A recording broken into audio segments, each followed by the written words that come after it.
It's your first time at Hellfest? No, we played once before in 2008 or 9. I don't remember. Maybe 9, and we did the Fury Fest. That was kind of Hellfest before. The worst festival experience ever. Yeah, and then Hellfest last time was one of the best. So yeah, Fury Fest was horrible. That was the worst thing I ever. Like I think, yeah.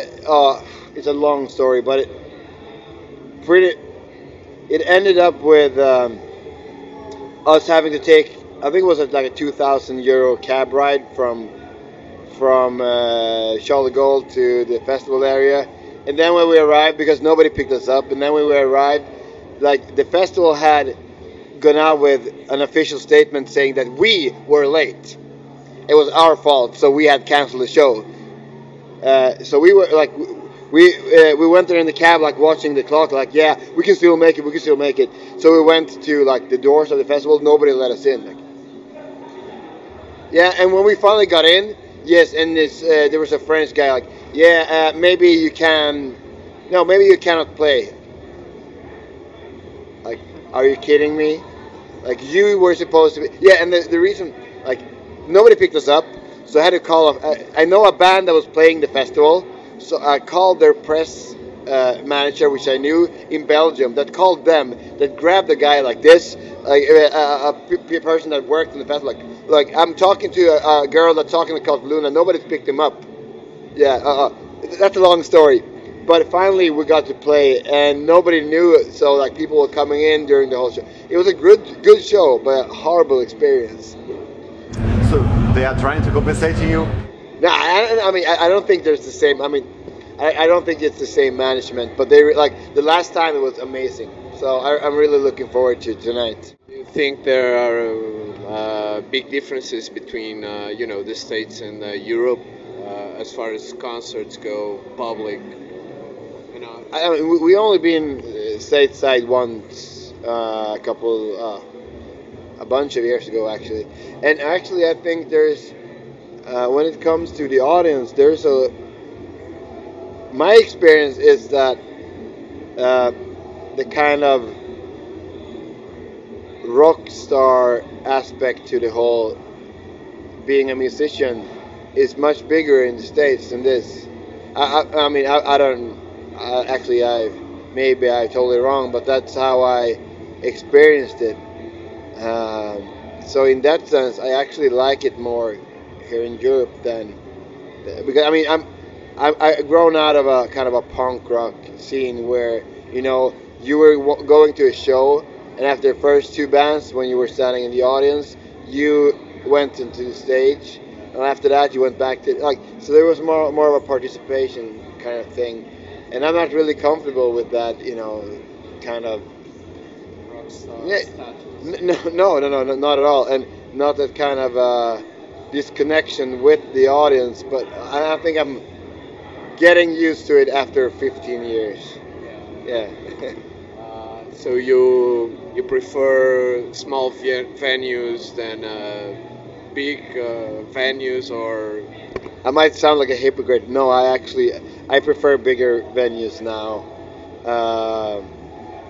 I don't know why, but it's more of bigger venues. I mean, because we're so many people on stage, so we need space, and for me,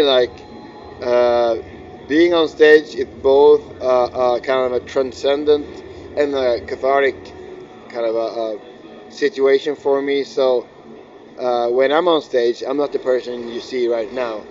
I am the same person, of course. Anything else would be schizophrenic, but there's other parts of me that gets to live out of me, and I think I need the space and I need the peace. I'm not playing. I think this is just me personally. I'm not playing for the audience. I play for myself. But if we connect during that whole set, then that's the best kind of case. It's the best situation when I feel like we connect on stage and we connect with the audience. That's where in that situation, there's no better feeling. So you'll be playing today, and have you got any expectations since your first experience was not so good and the second one was really good? Would you settle for something in between, or you expect some more? I mean, always on festivals, anything that's not a completely disaster is good. I mean, festivals, you don't have time to do a proper sound check, and everything is like, you know, in that sense, it's good because if you do a proper sound check and things fuck up, then you get really, really pissed off. But here, you're like, it's not going to be ideal situations. So if something fucks up, then it fucks up. It's nothing you can do about it. And if you have like a line check and I mean we had I've gone through some horrible situations on festivals. Yeah, we had like a couple of years ago. Like everything, like the light died, the whole PA died, like our whole monitor system died, our amplifier died. So you never know, which is kind of fun because it's like a musical Russian roulette, or a technical. It's a Russian roulette. Things can die anytime. You prefer for it to be raining, or Yeah, we're playing in a tent. So in that sense, I prefer the rain because then people are going to seek shelter. No, but for the festival's sake, I mean, nobody wants it to rain, honestly. So you told us you got here after a long trip with a lot of problems. Can you tell us a little bit about it? there's always trouble when Cultulu, and there's a lot of people in this band, and with our crew, and a lot of equipment. So when you have, I mean, there's, it's the kind of cliche of Murphy's Law. Everything that can fuck up, fucks up. So when you're standing there with loads of gear that you're trying to get into the check-in, and I mean, we're just happy that our equipment arrived. It is in the same city, so now I'm happy. Tomorrow's gonna be even worse, but that it's not as important as today, because if we don't have the equipment, we can't play. Yeah, and we made the flight with like 3 minutes to spare.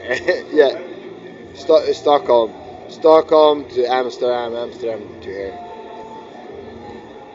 And after this, are you going to stay here and watch some bands, or you have to? I mean, I would say like Hellfest is probably one of the has probably one of the best lineups I've ever seen. So we talked about maybe stay one more day or go one day ahead, but just because of this kind of it's kind of a nightmare of logistic that we have with this band. We said like, no, we're going in with the group and we're going out with the group. Nobody's doing their own thing. Like just looking at this poster, I want to see pretty much every band. Well, I don't want to see a second of Volbeat, but I want to like the Leopard Kiss, CC Top, Whitesnake Resisted Europe. Like I saw them a couple of years ago. They were amazing. Europe. Yeah, like I saw them. They were like my childhood idols. Yeah, when I was like 6, 7 years old, and they were. They were doing really good. NoFX, one of my teenage, Bad Religion, Danzig. Yeah, you see, there's so many great, and that I really want. Danzig is going to play with Doyle. Yeah. The Misfits set. Yeah, I know. And I'm not gonna watch it, so thank you for reminding me. Yeah. Actually, we're going to interview Doyle. Yeah. Tomorrow. Maybe we can record a song and send it to you. Yes, afterwards. please. Oh no, don't do that. It's got. Oh, but I think that's a great idea, and I love that. I love that people are still writing. That people are still actually enjoying that, and that that they enjoy doing it. It's like you have a lot of bands that here that are older than me. yeah, but I mean, I love that. And some people say like, "Ah, that you're old for this." No, I think that as long as you enjoy playing music, it doesn't matter if you live off your old hits. I don't care. I mean, good music is good music forever. And I really enjoy listening to old guys playing in good bands. So hopefully you'll do the same. Do you expect to do the same? Being, For me, Cult of Luna is an eternity project. It will maybe survive me, but it will certainly live with me for as long as I live.